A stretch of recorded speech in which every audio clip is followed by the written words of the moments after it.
Hi, welcome back to the Redneck Gimp Review. My name is Pete, and today we're going to be talking about my little 5x8 utility trailer that I got from Shipton's Big R here in Billings. It was $1,099 on sale, and with the sale they gave a $100 gift card. And when I bought this thing, I used that $100 gift card to buy a spare tire and spare tire mount. And that's not the reason for the video, is not because I bought the trailer. The reason for the video is because I bought it because I needed it to haul my tracked utility wheelchair. And some of the people that I have seen have told me that I have an option on here that was really cool and I should do a video. And the only reason why I have that modification on this trailer is because I was on YouTube looking at ways of having an assist device for the tailgate on the trailer. And I watched a video on the Man Cave video series, and it was $66 easy lift system that he put on his trailer.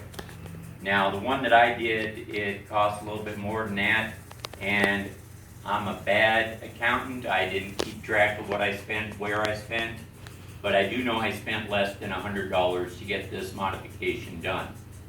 The biggest modification that this trailer will have is this easy lift device for the ramp on the back of the trailer here. What I did was I went down to a local steel manufacturer here in Billings and got these little 2x2 square tubing, and it was $29 for that. I can tell you that much. You're probably going to have to look around at a few of the different steel dealers in your area to get the best deal on it. The nearest competitor that I found wanted $26 a piece for each tube. Where I got it was $29 for both tubes. Kind of made my decision for me at that point. The other thing that you do is you take 2 garage door springs, and what I did is I went down to Lowe's, and that's where I got a majority of the parts and pieces. A few of them I got from Ace Hardware store, and so the garage door springs, what you do is you go back to the garage door stuff, and the springs come in a pair, and when you get the spring, they got a loop on each end. They're 100-pound strength, which I think is perfect for this size of a trailer with this size of a lift gate on it.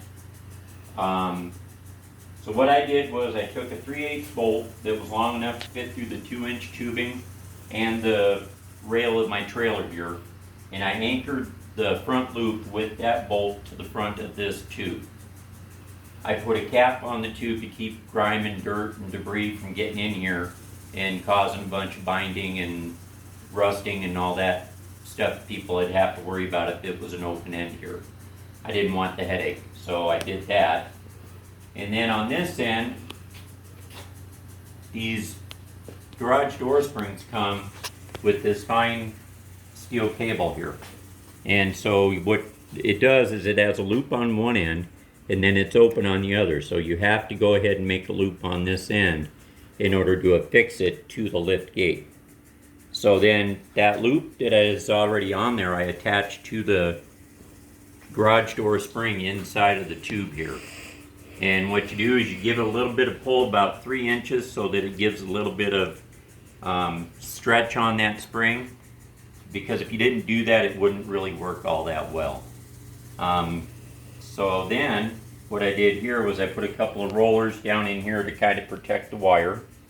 And I did put a 3/8 bolt in here, just about 2 inches back and just in front of the piece of steel here on the end of the trailer to anchor the tube to this end down here. That way it's not free swinging and causing me all kinds of difficulty at that point.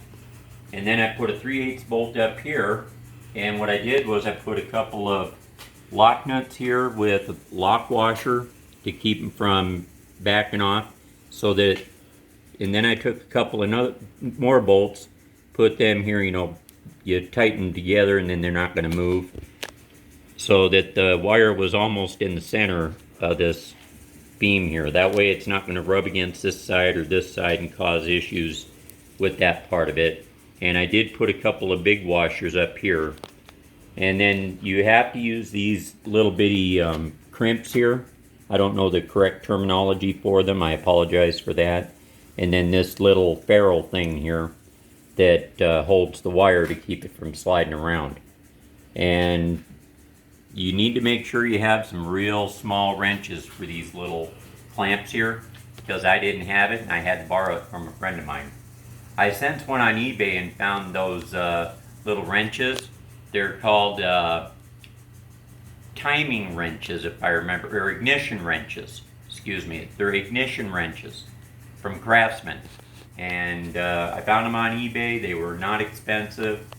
So the wife said go ahead and do it, so I went ahead and did it. So now I have the small wrenches so I don't have to borrow them. But that's on both sides. And the reason why it's on both sides is that you have it only on one side, it might tend to warp the gate down the road. And I didn't want that hassle, and also I wanted it to be enough lift on it so that if I was using my weak arm, I could actually lift the gate up. So I will show you. This is my weak arm. I can lift my left arm real good. The right arm, that's it. That's the highest I'm going to get that arm. And so I did this. Oh, and on these little bolts here that hold the trailer, I put some lithium grease, which my father-in-law recommended. It really works well for loosening them up. Strong arm, here's the weak arm.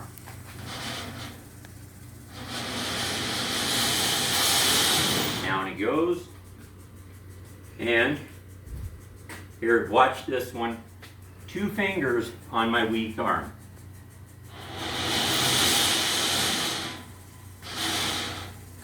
And I was able to get it up to where I need it to bolt it back in place.